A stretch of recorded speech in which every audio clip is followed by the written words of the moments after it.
সাঁওতাল বিদ্রোহের ১৭১তম বার্ষিকী উপলক্ষে গাইবান্ধার গোবিন্দগঞ্জে বিক্ষোভ র্যালি ও গণসমাবেশ অনুষ্ঠিত হয়েছে। আজ মঙ্গলবার দুপুরে সাহেবগঞ্জ বাগদা ফার্ম ভূমি উদ্ধার সংগ্রাম কমিটির আয়োজনে এই কর্মসূচি পালন করা হয়। র্যালিটি গোবিন্দগঞ্জের কাটা মোড় থেকে শুরু হয়ে সাহেবগঞ্জ গোবিন্দগঞ্জ ঘোড়াহাট সড়ক প্রদক্ষিণ করে।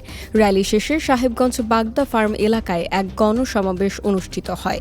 এতে সভাপতিত্ব করেন ভূমি উদ্ধার সংগ্রাম কমিটির সভাপতি সুফল হেমব্রম। সমাবেশের প্রধান অতিথি হিসেবে উপস্থিত ছিলেন বাংলাদেশ কমিউনিস্ট পার্টির সহ-সভাপতি কমরেড আমিনুল ফরিদ।